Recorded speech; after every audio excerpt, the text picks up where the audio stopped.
Hello everyone, my name is Andrew Todd, and I'm presenting to you today from Halifax, Nova Scotia. My name is Mackenzie Furlong, and I'm an in-class student here at Queen's. I'm Lindsay Jenrick, and I'm here recording from Victoria, British Columbia. My name is Emerald Smashmare, and today I'll be presenting to you from Montreal, Quebec. As you can see, our overall market share based on sales was 14.3%, which gave us an overall ranking of 4th.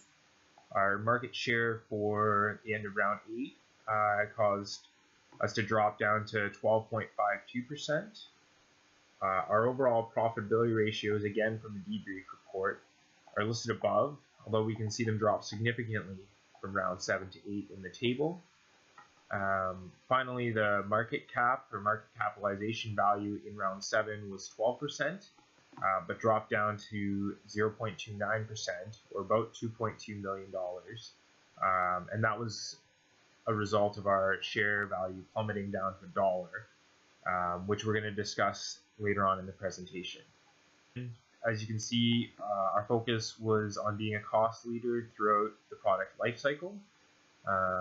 We decided to introduce new sensors into the high-tech market and follow them through their life cycle as they entered into the low-tech market, but by making limited changes to the product, unless they significantly lowered our production costs, we were able to help keep R&D costs down. In order to compete on the basis of price, that was one of the strategies that we used to keep our R&D costs down. We also decided to invest into areas of the total quality management that would lower our variable costs, such as material or labor costs. The first point that I'm going to touch on is actually our customer awareness. We had some issues with this early on in the simulation. This was seen in the first round. We left the promo budget as a default, and it resulted in a customer awareness on our initial product of 58%. And it didn't really succeed against the other products. In the second round, we actually unveiled a new product, and we did the same. We left the promo budget as default. We hadn't realized at the time that this was causing an issue. It only had 46% customer awareness, and it wasn't succeeding very well. By the third round, we had realized that we needed to tweak this a little bit and make sure that the customers were aware of our product. And we doubled the promo budget, and we actually got it up to a 76% customer awareness. So we did see a significant jump and a great return on that. And in the fourth round, we actually tweaked it just a little bit. We increased the promo budget a little bit more, and we got up to 100% customer awareness, which actually made our product do fantastic.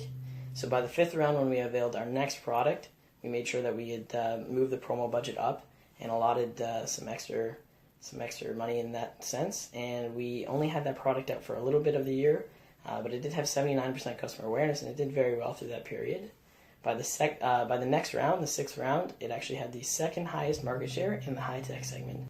The next problem we had was with developing production capacity. We didn't do it to the fullest extent that we should have. This provided us a constraint very much in the early rounds, actually. And what ended up happening is we were producing at our max capacity, but we were selling out our product. We weren't having any inventory left over, which wasn't good for us, because what it ended up meaning was that we were not making all the sales that we could have based upon the demand. And the last point I want to touch on here is that during the 8th and final round, we did make a critical error, and that had to do with an incorrect sales forecast and production value. We had intended and we had strategized as a group that we were going to increase the production on the Bjord product 10%, the production on the Bubba product by 20%, and leave the Betty product alone in production. Unfortunately, a misentry ended up getting submitted, and it made for a poor last round result. Saying that one of our major errors in the early rounds was that we didn't purchase enough capacity to be able to keep up with market demand. It just was sort of an oversight in terms of future planning. We started to correct for this midway through the game, and we're making improvements in terms of our sales as a result. But initially, we didn't do that, and we especially didn't think about it in terms of once our product became both a low and a high-tech product. What we would suggest to the incoming management was to make sure to continue to increase capacity for Betty and future sensors that are produced to ensure that there's enough capacity for production as those products become both high and low tech. Another thing that we would recommend is that they ensure that the reasonable production forecast values are inputted each round.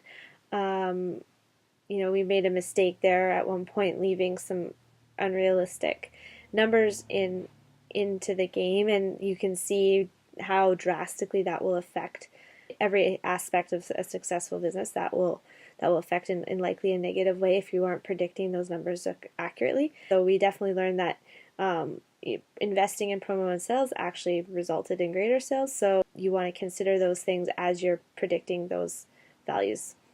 We would also recommend that the group continues to invest in TQM and with the goal of reducing R&D and cost of materials.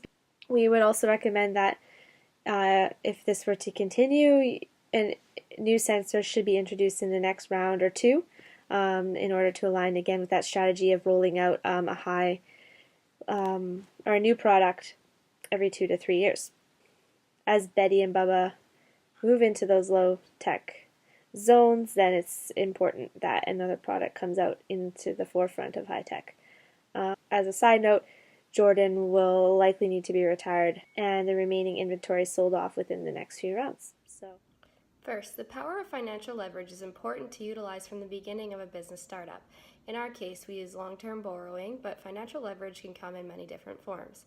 Initially, we did not utilize long-term borrowing much, and it cost us in the long run, as we were unable to build our capacity large enough to be a competing player in terms of sales. Moreover, continued investment into the business and its employees is key.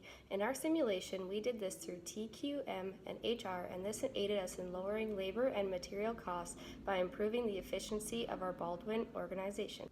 And lastly, because our strategy led with a product lifecycle focus, we introduced many new products into the high-tech market. It was important that we satisfied the market's demand by designing, producing, and delivering the most suitable products to the targeted market. Satisfying the market's needs is important in keeping a customer base in the long run.